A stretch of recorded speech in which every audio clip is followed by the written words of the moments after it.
नमस्कार. आपला विषय आहे स्त्री अत्याचार पुरुष प्रधानतेमुळे. ये विषय तो इतना बड़ा है कि शायद मैं उसकी तह तक जा ना सकूंगी, लेकिन मेरे दिल के जो जज्बात हैं वो जज्बात के लिए जाहिर करने के लिए, आजकल के जो मुल्क के हालात हैं वो जाहिर करने के लिए विचार वेद मंच के पर मैं हाज़िर हुई हूँ.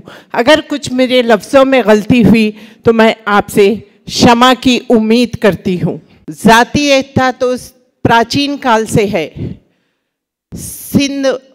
सिंधु घाटी और हड़प्पा मोहनजोदड़ो के जो खोज है वो खोज से ये पता चला, वहाँ के जो महानगर थे वो महानगर में जो संस्था थी वहाँ पर किले और गोदाम और बड़े लोगों के घर और कुछ जो काम कर मोल कर मजदूर और जो कम कुवती के लोग हैं उनके छोटे छोटे घर पाए गए हैं. और रामायण महाभारत में तो जातिवादिता ओपनली है ही. और पूना हम जब आए हैं तो हम पूना की बात हम भूल तो नहीं सकते. यहाँ पर जो पेशवाई थी वो पेशवाई में भी जातिवादिता होती थी. जातिवादिता जो होती है वो महिला अत्याचार से मैं शुरू करती हूँ. महिला अत्याचार जो होता है उसमें मैं आपको भारत देश के दो घटनाएं बता सकती हूँ, जिसमें एक तो है जो दलित लड़की जो मनीषा थी, मनीषा के साथ गैंग रेप हुआ और होने के बावजूद उसको हमारी सरकार के नियोजन की वजह से वो डेड बॉडी वो लोगों के हाथरस में उनके परिवारजनों को भी नहीं दिए गई और उसका अंतिम सरकार के तरफ से हुआ. और एक दूसरी मिसाल जो है हमारे बिल्किस बानो की है.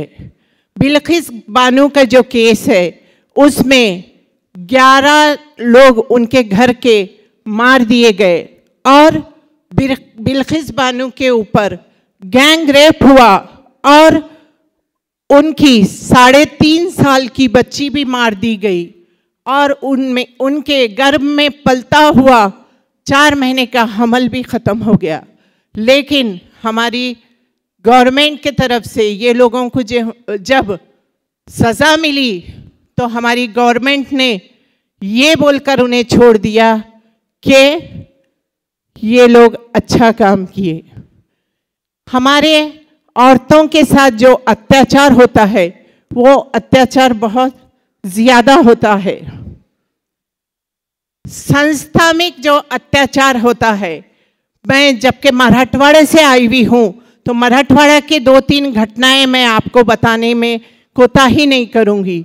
एक तो नांदेड़ में भालेराव की हत्या और परभनी में वेंकट सूर्यवंशी की कस्टोडियल मौत. और मैं जहाँ से आती हूँ जो उदगीर शहर है, जो करंदीकर सर ने हमारे शहर में 2 साल काम किया है जब हम छोटे थे, तो वो शहर की घटना है. रमज़ान के ज़माने में एक लड़की बुर्का पहनकर थिएटर में मिली तो हमारे कुछ लोगों को ऐसा मालूम हुआ कि रमज़ान में मुसलमान लोग सिर्फ इबादत करते हैं, थिएटर में नहीं जाते. तो वो लोगों ने वो लड़की के साथ जाकर कुछ छेड़खानी की. लेकिन वो 12 लोग जिस लोगों ने वो बच्ची के साथ किया था जुल्म, उनके ऊपर FIR हुआ, बहुत अच्छी बात हुई. लेकिन उसके बाद जो दूसरा संवैधानिक जो गलती है,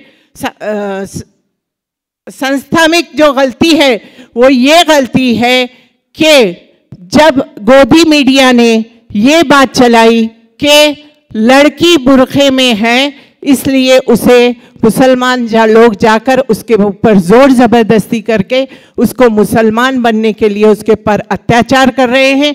कुछ हिंदू संगठनों ने भी ये काम किया. जब पुलिस खाते को ये बात मालूम हुई तो ये सरासर झूठ थी। लेकिन इसके खिलाफ कुछ मुस्लिम लोगों ने जब आंदोलन किया तो उसको नज़रअंदाज किया गया। ये हमारी संस्था की अत्याचार है। हमारे महिलाओं, खासकर दलित, आदिवासी, माइनॉरिटी, उनके साथ यौन शोषण भी होता है, जिसमें बड़े उम्र के लड़की को कुछ पैसों के लिए बेच दिया जाता है या खरीदी हुई दुल्हन बनाई जाती है, जिसमें उसका बार बार यौन शोषण होता है और घर के काम भी होते हैं। हमारे कुछ दलित महिलाएं बहनें जो काम करती हैं, उनको घरों में जो काम दिया जाता है वो काम छोटा काम दिया जाता है। स्वर्ण जाति के जो लोग हैं, अगर दलित महिला ने इतना अंधश्रद्धा है कि वो लोग बोलते हैं कि दलित के हाथ से पका हुआ खाना खाने से हमारे में छोटे विचार आते हैं, लेकिन हमारे विचारों का संबंध तो दिल और दिमाग से होता है। आज हमारे समाज में, चाहे कोई भी समाज रहने दो, चाहे हिंदू मुस्लिम, हर समाज में जो पुरुष है वो पुरुष हमेशा औरत को दबाने की कोशिश की जाती है।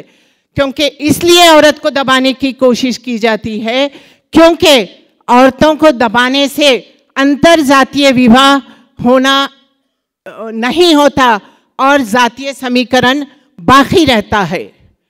और ऑनर किलिंग का जो मसला है, जब ऊंचे जाति के लोग कुछ छोटी जाति के लड़कियों से जब विवाह करते हैं तो उसमें लड़कियों या लड़कों को मार दिया जाता है।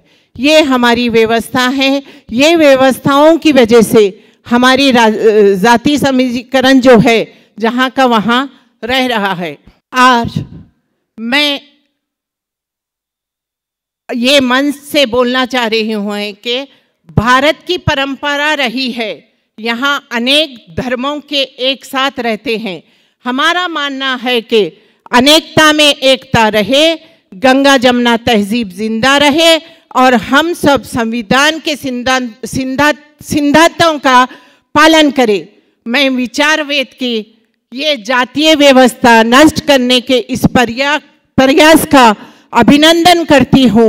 मुझे इस मंच पर बोलने का मौका दिया, इसका मैं धन्यवाद अदा करती हूँ। और जय भारत, जय हिंद, जय संविधान।